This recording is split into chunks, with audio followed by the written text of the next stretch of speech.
Now that we've created some new roles, we can start to take a look at how to create and modify duties. In our previous example, we created a new training administrator role. And when I selected duties, I added some existing duties.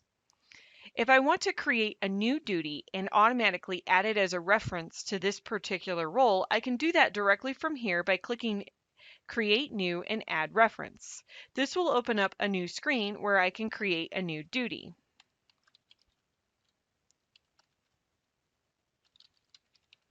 I'll create a new one called Maintain Course Information. And then I'll click OK. Now you can see the new Maintain Course Information has been created and added into this particular role. You'll notice that there are no privileges in this particular role yet, and there's no description. I would want to type in a detailed description for my role and my duties and privileges or anything that I create in order that it may be easier to maintain your security definitions in the future. If I want to add privileges into this duty, I can do that by clicking on Privileges and then clicking Add References. This will open up a screen with all of the privileges. So now I would want to find the privileges that are related to courses. So I'll go ahead and perform a filter for courses. So here we can see a variety of privileges that are related to courses. So I'll include cancel courses, close courses, display associated training courses, maintain courses, open courses, and reopen courses. I don't want to include the other course privileges in this particular duty, so I'll just select these and click OK.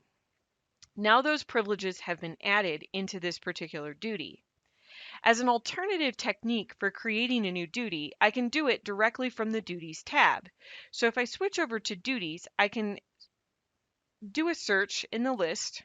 So in this example, let's say I want to update the View and Register for Courses duty. I'll go ahead and select that particular duty from the list, and I can click on Privileges to see which privileges are a part of that. Let's say I want to remove these two entities. I'll select the particular entity from the list and click Remove Reference. If you want to remove multiple references, it's important to note that you'll need to select multiple or only process one record at a time. So now that I've removed some things from there, I've updated this particular duty to the new settings that I want to use. If I want to create a brand new duty from scratch, I can do that from here as well by clicking on Create New. It's important to note that if you create a new duty from here, you'll need to add it to a role, which could be done by clicking on the roles reference and then clicking Add References. So let's go ahead and do that. I'll create another new one, and we'll call this Training Sample, and I'll click OK. Now I've created a new duty. I'll need to add references to both the privileges I want to include.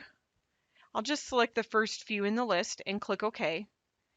And then in order for this to be effective, I would need to add the roles for this particular duty as well. So I'll highlight roles and then click Add References. And now I can say which security roles will get access to this particular duty that I have highlighted and click OK.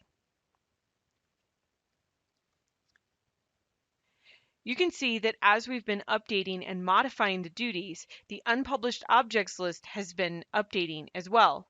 You can see that multiple duties have been added to the list that I have updated or created from scratch. In our next demonstration, we'll take a closer look at how we can update and modify the privileges.